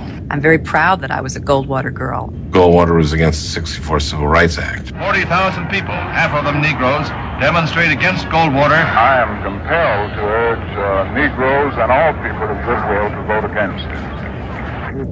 And that's Martin Luther King talking there. His election would be a tragedy and certainly suicidal almost for the nation and the world. My political beliefs are rooted in the conservatism that I was raised with. I feel sorry sometimes for the young people who, believe this. They don't do their own research. And so, Hillary was a conservative. Can you believe that? Her conservative values, or she shows them to us every single day, I think. And those poor young people, they just don't know how to find things out for themselves, and they just need her help. So she's going to help them get free college and everything else. And her being a Goldwater girl, back in the day, before she found Saul Alinsky, of course. I think I have a comment when we get through this montage. I have a comment about the Goldwater comment being Goldwater being against the Civil Rights Act. I've got a comment about that, but we'll get through the montage first here. We got to take a quick break. We'll be right back, and we'll finish this up. Stay with us right here at the Conservative Syndicate. Don't go away. State Talk Radio, WRS Cleveland. Hey, I'll make you a deal. Give me 60 seconds, and I'll give you directions to the Fountain of Youth. Okay, I'm joking. Well, kind of joking. No fountains, but youth, I got. Nature's Youth and their premier anti-aging product, Nature's Youth RSF. With your sensible diet and exercise plan, Nature's Youth RSF can help you look and feel better. RSF is an all-natural amino acid supplement that supports your body to naturally increase HGH levels without any synthetic hormones. And elevated HGH levels can contribute to increased energy, improved libido, reduced body fat, and improved exercise capacity. Let's be honest, who doesn't want to look and feel younger? Visit the newly designed website at naturesyouth.com or call 800-333-6923. That's 800-333-6923, and like them on Facebook and you'll be included in contests and exclusive offers. What a deal. Oh, speaking of deals, my time's about up. 800-333-6923 or naturesyouth.com. Who needs a fountain anyway? Call today. Extend your life with Extendovite. When I had a heart attack at 42, I was not sure what the future held. But a year later, the doctors could find nothing wrong with me and took me off all my medication. What did I do? I took a herbal mixture of garlic, cayenne, and a few other herbs mixed in liquid form. I now call this Extendovite. I would have never believed that a few simple herbs could actually change my life like they did. Now it's your turn to see what the powers of garlic and cayenne can do for you. For only $69.95 plus shipping and handling for a 2-month supply of either capsules or liquid, you too can begin on your path to better health. For more information, call 1-877-928-8822. That's 1-877-928-8822. Or visit our website at heartdrop.com. Extend your life with Extendovite. I've owned my company for 14 years now, and I can tell you that payroll is a 4-letter word. I hate doing it. It eats up hours I don't have, and it costs me money I could be saving. But my accountant's too expensive, and I'm not sure who to call, but I know I need help. We're Paychex, and we take all the hassles out of small business payroll. We save you time and money. It's easy. Call, fax, or give us your payroll information securely online, and we take care of the rest. We calculate the correct taxes, manage payments and direct deposits. We even send out your checks. Payroll doesn't need to be a 4-letter word anymore. We're so sure that we can save you time and money that we'll give you a month's payroll free. Just for calling 877-663-3830. Get 1 month's payroll for free. Call Paychex right now. 877-663-3830. That's 877-663-3830. Hey, I don't back anybody unless I believe in them. And I do believe in the value of investing in gold and silver. And the company I trust to buy my gold and silver from is Swiss America. I've been working with them for nearly a decade. I trust them, and you can too. Swiss America will help you sort through and find the best options available when you're considering investing in gold and silver coins. Listen, for over 30 years, Swiss America has been offering Americans what they want in their investments: safety, liquidity, quality, reliability, and a potential profit. Gold and silver have a place in every investor's portfolio. So, why not let Swiss America help you diversify your investment portfolio now? Call now for free information. 800-978-3907, 800-978-3907, 800-978-3907, 800-978-3907. Hey, Bugsy, you hear the news about Vinny? Yeah, it's a real shame. He owed money to the IRS and they finally cut up with him. Just like Al Capone. If the IRS can get to Capone, imagine what they can do to little old Vinny, huh? Poor cat, he was on top of the world. Then bada boom, bada bing. What Vinny needs now is an offer he can't refuse.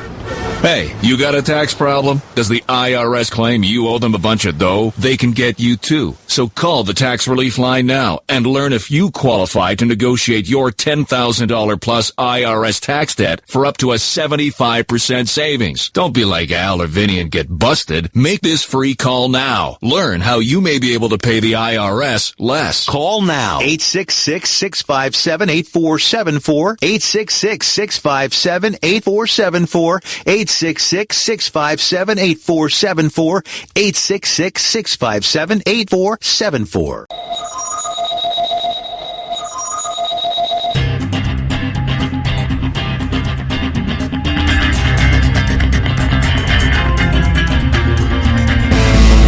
All right, hey, we're back, and you're listening to the Conservative Syndicate, Real Conservative Talk from Real Conservatives. I'm your host, John Matthews, along with Joe Hakos.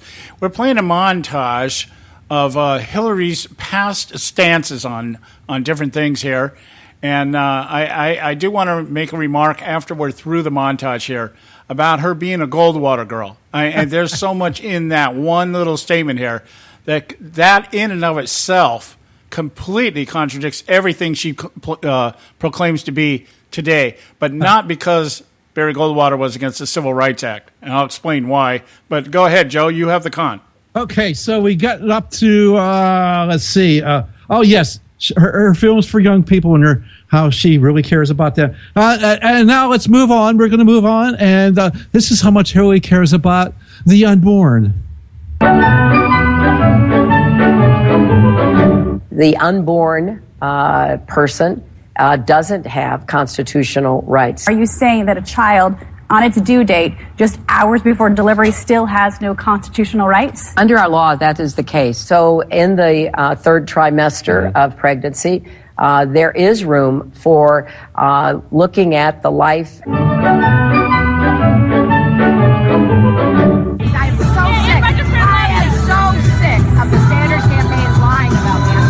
You're saying your opinion on gay marriage changed, or you changed your mind? I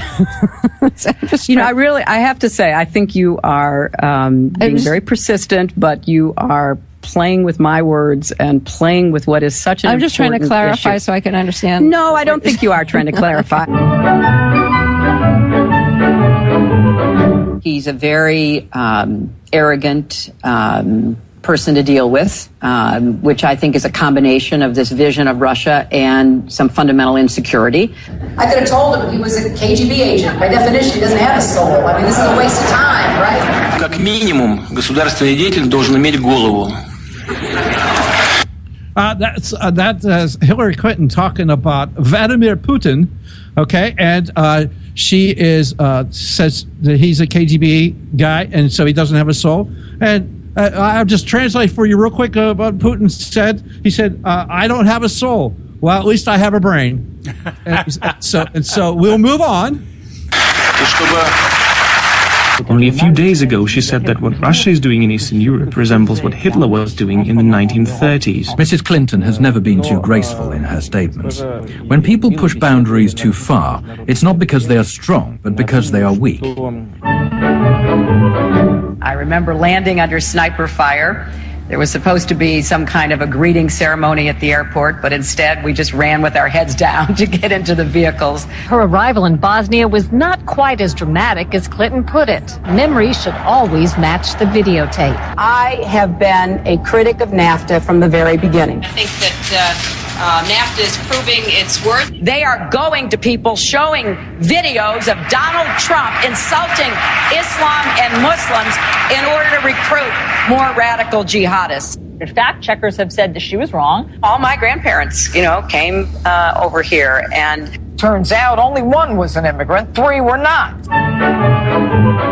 During the parade in which she participated, her campaign roped off reporters so they wouldn't interfere with the candidate.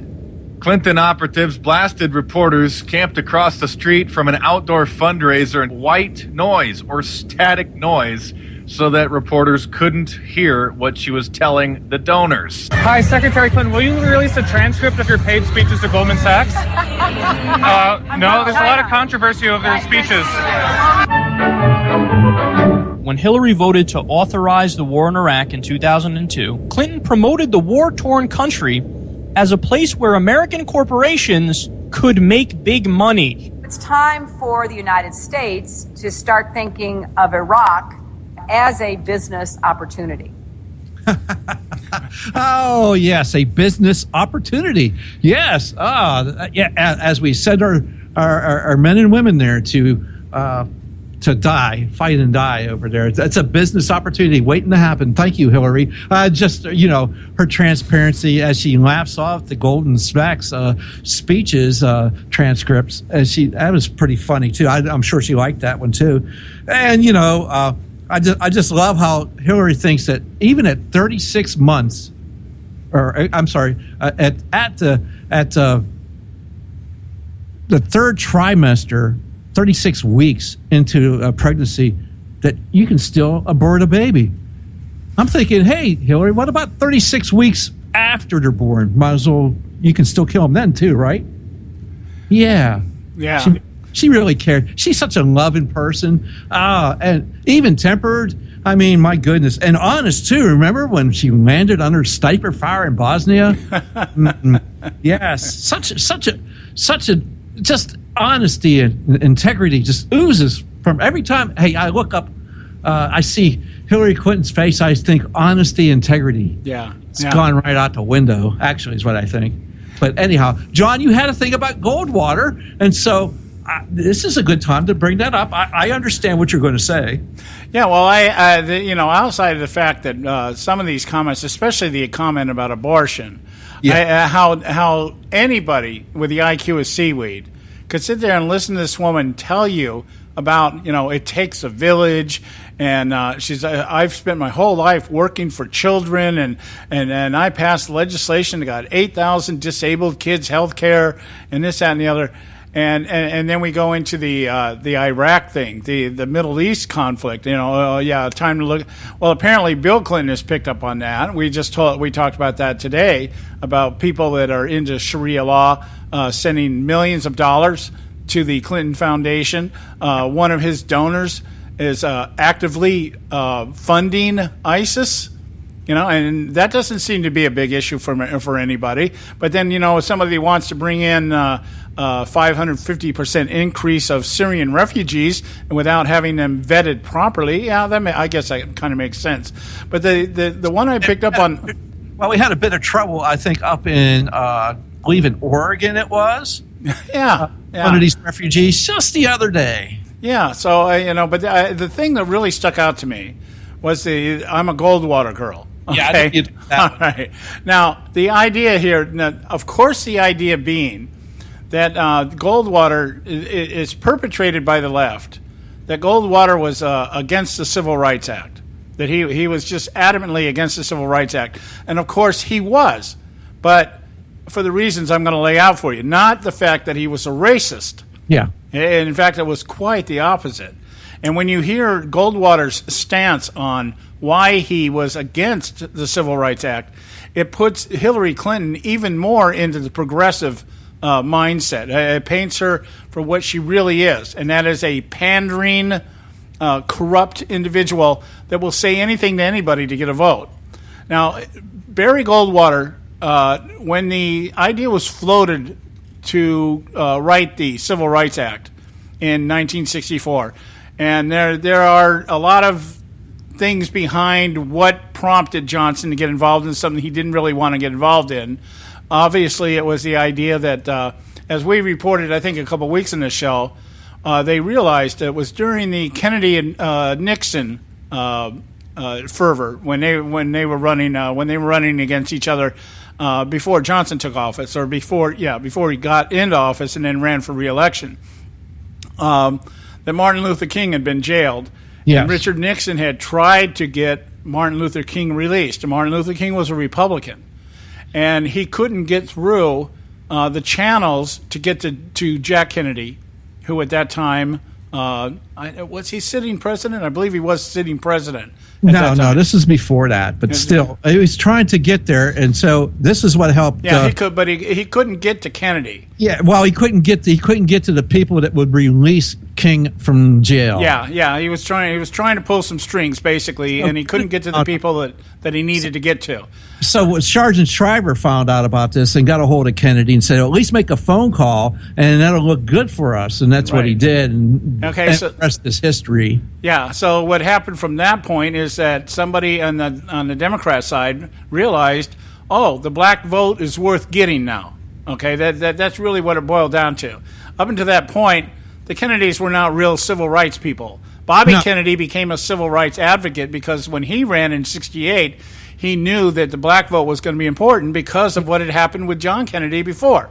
Yes, and LBJ, and as we heard Martin Luther King talking about Goldwater and everything. Well, LBJ had gotten with Martin Luther King, and basically he knew that Martin Luther King knew that LBJ was trying to get this passed through, and so he was going to support LBJ and not do anything to hinder the passage of this legislation, which is still required untold amount of Republican support to even get through. Right. Now, Barry Goldwater voiced, I've got the transcript right sitting here right in front of me, one of the speeches he gave as to why he opposed the Civil Rights Act. And the reason why he did not support the Civil Rights Act as it was written, as he said, he had supported the Civil Rights Act that were the Civil Rights Bills, which were enacted in 1957 and 1960. Mm-hmm. But he said, I couldn't support this one. And he said, I'm going to read to you real quick here. I wish to make myself perfectly clear. The two portions, this so-called bill, to which I have constantly and consistently voiced objections, and which are such overriding significance that they are the determination of my vote on the entire measure, are those which would embark the federal government on a regulatory course of action in the area of so-called public accommodations and in the area of employment. To be precise, Titles 2, Title 7 of the bill. I find no constitutional basis for the exercise of federal regulatory authority in either of these areas, and I believe the attempted usurpation of such power to be a grave threat to the very essence of our basic system of government, namely that a constitutional government in which 50 sovereign states have reserved to themselves and to the people those powers not specifically granted to the central or federal government. So his argument was this is a violation of the separation of powers, that the federal government is overstepping federalism and dictating to the states what they can and cannot do in terms of regulations and their treatment of minorities. But the big thing was, as you read farther down in here, he said he was afraid, what he was concerned with the most was the federal government stepping in and starting to make rules and regulations that would actually, in and of itself, create its own segregation, and we know it as affirmative action. Mm-hmm. So he was saying basically what you've done is you've usurped the state rights to decide what to do, and he says if this is what you want, it should go through the constitutional amendment process and be put in the Constitution, not through legislation with the federal government dictating to the states what they can and cannot do. So he was basically touting the 10th Amendment rights of the states. Exactly. That's what he's saying. The power not granted to the federal government is given to the states. And he says, you're overriding this, you're taking this away, and you're not going through the proper process. This type of bill should be a constitutional amendment, and it should go through the ratification process in which 3/4 of the states say, yes, we want it in the Constitution, not just write a law and enforce the states to comply. Yeah. And that's why, and when he talked about the regulatory effect and everything else, what he's saying is exactly what has happened. Affirmative action, preferential treatment, all at the expense of trying to pander to a demographic. And we'll even take it further, John, what caused the housing collapse in 2008. Yeah, exactly. Now, Hillary Clinton does not embody any of those ideas that Barry Goldwater were against. She embodies everything that he was against, and that is the federal government dictating and mandating to states and everybody else what is right and what is proper. Okay, absolutely. She is no Goldwater girl, but it's amazing how she can just say those words, and and it must be so because she said it. She short-circuited once again. Yeah. We got to go to break. When we come back, we'll continue our discussion here. Stay with us right here at the Conservative Syndicate. We'll be right back.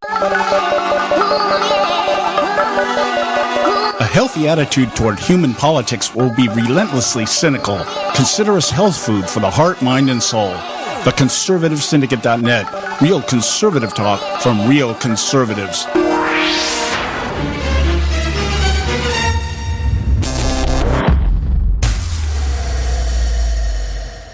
Hey, folks, if you're like me, you don't place a whole lot of trust in today's media for the real truth and facts regarding the volatile world of finance and politics. When I want the real scoop on money, I go to the most trusted source I know, my good friend and colleague, Bob Cardoso. Bob is a noted expert with a PhD in international finance who airs his nationally known, globally syndicated show, Robert Cardoso Live Daily, Monday through Friday, 3 to 5 p.m. Pacific Time.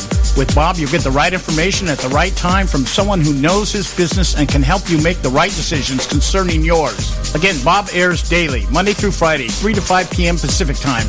Visit his website at robertcardosolive.com for information regarding stations and topics. That's robertcardosolive.com. Check Bob out. You'll be glad you did.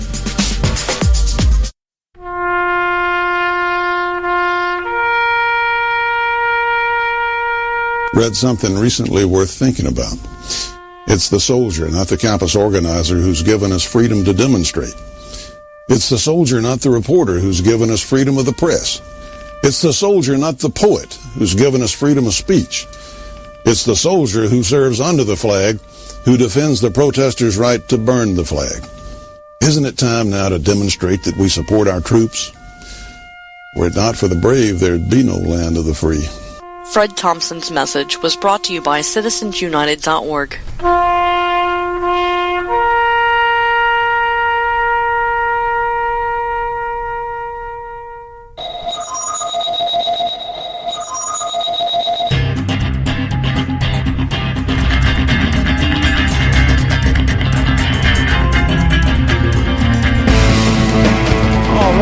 Back, and you're listening to the Conservative Syndicate, real conservative talk from real conservatives. I'm your host, John Matthews, along with Joe Hakos. And as we start to begin to sum up today's noise, I don't know, whatever you want to call it, I think it's really important here that we stay focused on this idea or the reality of what's really going on here. I don't know how it is. It's kind of like this is kind of the way I'm seeing it. Is that we have on one side, we have Trump, who basically, through he's become, to me, in my mind, pretty much the king of gaffe. Okay, he just doesn't know when to let things go. Now there are people out there. I have people telling me, trying to convince me that Trump is crazy like a fox. That's a phrase I hear a lot. He's crazy like a fox. Yeah, it sounds like he's a wingnut, but he's really, he's zoning in on those people that support him.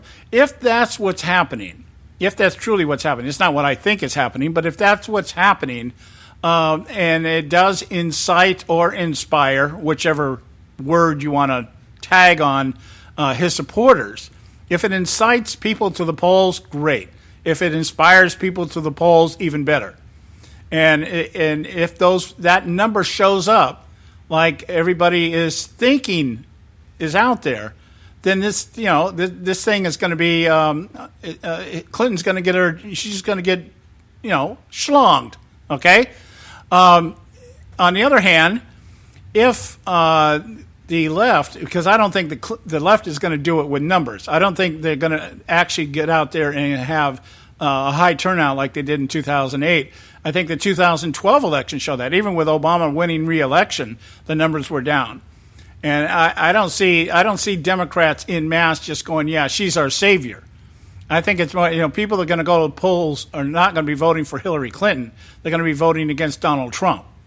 So it depends on who can inspire and incite their base and get them to the polls. Now, having said that, I think it's pretty much a crapshoot right now. I don't see one side or the other. But the fact that we're sitting here with the king of gaffe and the queen of corruption in a virtual tie, to me, it makes everything I hear, most of what I hear coming from the media, just noise. It's just noise. Yeah, it's all noise designed to suppress Republican enthusiasm, and people that might vote for Trump suppress their enthusiasm. But as we can see, people are still showing up to his rallies, still showing up to see him. And who's showing up to see Hillary? Yeah. 20, 30 people. Yeah, see, you said something earlier, Joe, and I was going to comment on. I'm glad you brought it back up. If we look at when you see, the way cameras are framed on these things. Yes. Okay. Donald Trump gives his economic speech today. All right. 2,000 people was the estimate that showed up at this stuff. Okay. 2,000 is a lot smaller than a crowd than he's had it in the past, but 2,000 is still a good crowd. Now, you look at how Hillary's speeches are framed. I'll tell you how they're framed. They're framed with a backdrop of people. Okay, they trot out their props. I call them props. They're human props. If she's speaking, she was speaking the other day. She was in front of the black journalist. What do you want to call it? The mixed bag newscaster, news reporter thing. So black and Latino thing. The press conference that she gave where she short circuited. Okay, and it was minority newscasters. Okay. And you see the same kind of framing where all you want is the candidate in the picture. But it's for different reasons. In a Hillary press conference or a Hillary rally, when she's at a rally, what you see is the framing is they've got people sitting behind her. Okay, and it gives the impression there's a lot of people there. Obama does it whenever he has a press conference. What he likes to do is he likes to line up people behind him. If he's talking to the military, everybody's got camo. If he's talking to doctors, everybody's got a white jacket on. I think he gathers all the janitors in the building, and they pass out jackets and say, you're going to stand up on stage, and you're going to represent the medical field. Okay? You don't see those anymore, though, because Obamacare is going down the toilet. Okay? You don't see that kind of thing. If he's at a college thing, you see all the college kids hanging in the background. If he's at a Planned Parenthood thing, you see all the black mothers in the background. And it gives the impression that there's much more people there than there really are. In Trump, they frame them because they don't want you to see how many people are there. Yeah, exactly. They never and he's been saying that since for a half a year, over a half a year now. He stopped saying it after he got the nomination rolled up. But they're still doing the same thing. They're tight shot on him. They won't show the crowds. Yeah, but you can hear the crowd if you listen. The noise is there, okay? And even as we talked about earlier about the protesters there, they got smart. They don't sit there lock arm with each other with their no Trump hate signs or anything else. 14 different protesters scattered throughout the crowd just to intermittently interrupt everything. Okay, fine. That's it. Apparently that's easier to deal with because what's one voice? Okay, I got to hand it to him. That takes a lot of balls to go out a Trump rally, stand by yourself in the middle of Trump supporters and say something stupid, but.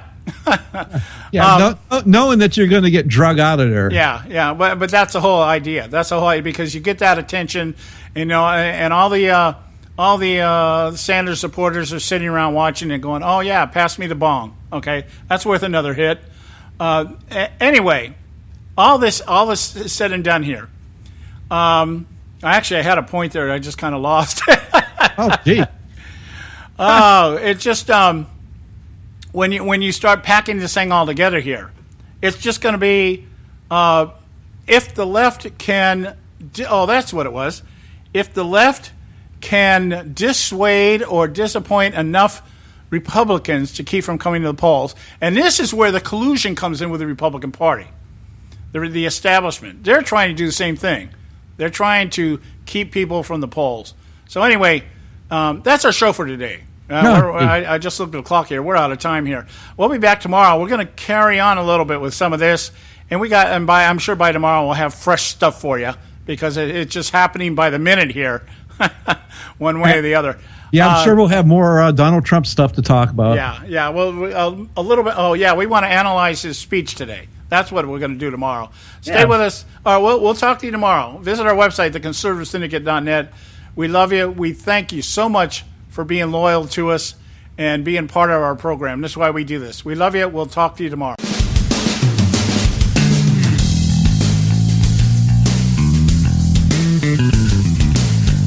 Thanks Thanks for tuning in to this edition of the Conservative Syndicate, the nationally acclaimed, globally syndicated, politically incorrect talk show that seeks to tear down the imaginary wall of separation between church and state. We want to make you aware you can find and access all our show archives at our website, theconservativesyndicate.net, as well as our broadcast stations and times. That's theconservativesyndicate.net. We so appreciate you taking the time to tune in, and we so look forward to continuing to bring you the best in uncompromised talk radio available on the net today. And remember, folks, it doesn't matter how many times you get knocked down in life. It only matters how many times you get up. I'm John Matthews, along with Joe Hago, signing off until next time right here at the Conservative Syndicate. God bless you, and may God continue to bless America.